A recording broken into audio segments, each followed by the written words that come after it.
Hi, cool that you clicked! First things first, I have to admit that this video is not gonna be as organized as the previous ones, because I changed so much so I lost track of everything.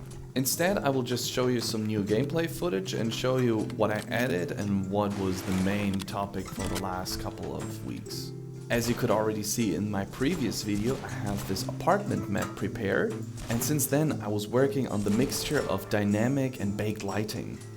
So I had to learn how to use reflection and lighting probes. Luckily, Brecky's always had a tutorial on those. The next big thing was sound effects.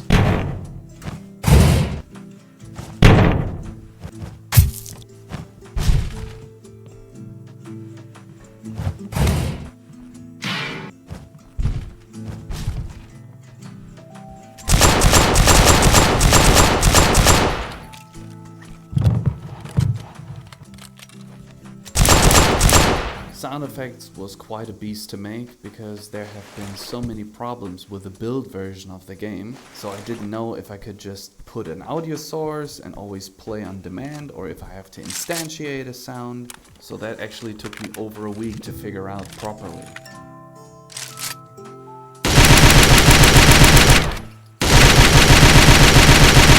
The cool thing for the performance is that I introduced a new system to my game, which is object pooling. All particle effects and decals are now just pulled from a pool, and if they're not used or if they're overused, they're just being reused instead of deleting and reinstantiating, which is great for the CPU. But more about this later.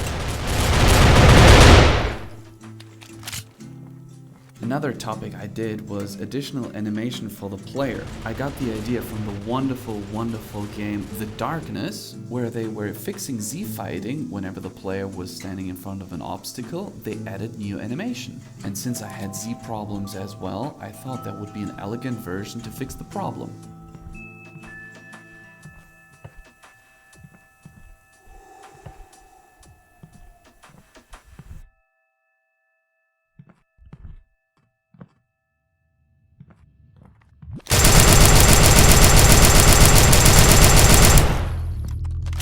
Also, it was time to finally start enemy ranged attacks so I can get some variety within the combat. I found a way how to use IK kinematics for animation only, but baking that into a complete animation so I don't have to activate the IK targets during gameplay, which is crucial in my opinion to get good ragdolls.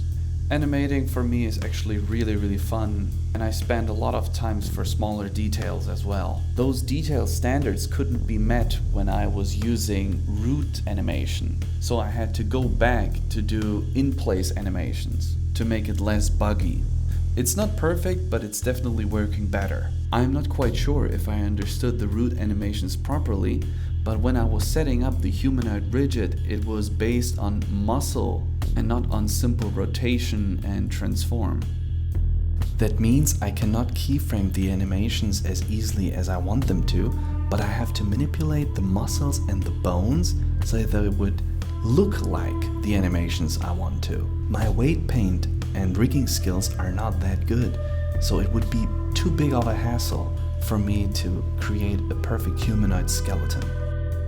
And it's also noticeable with the navigation agent since it's completely ignoring all the walls around it, since the movement is only based on the animation itself. So now on the in-place animation, I have to set the speed via code.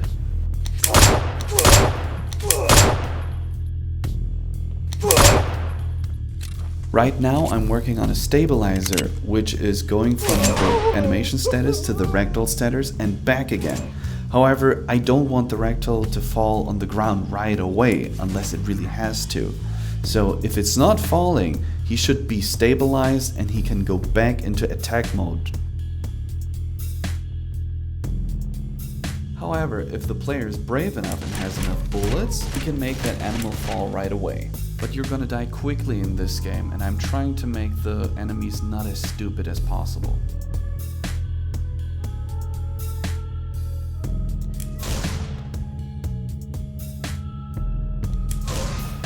And this is the object pooling I was talking about earlier.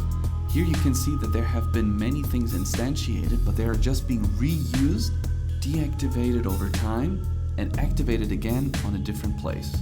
Items and weapons are now fully made with scriptable objects, which makes the inventory system way easier.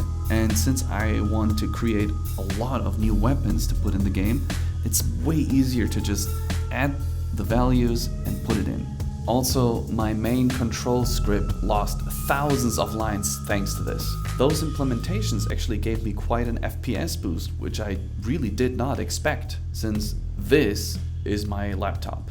I was also working on props, but not any kind of props.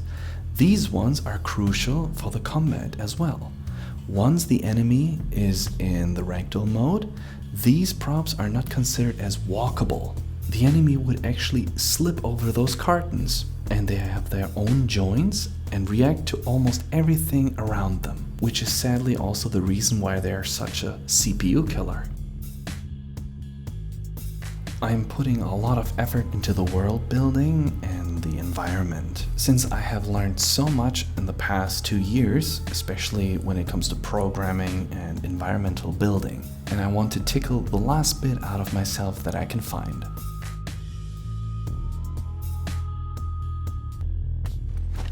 At this point, the enemy still cannot hurt the player because I'm still in the testing phase.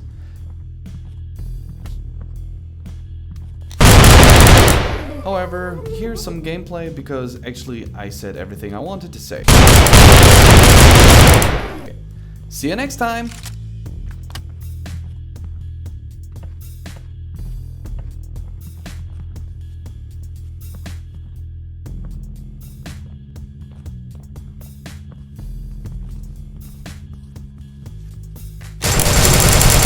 Oh!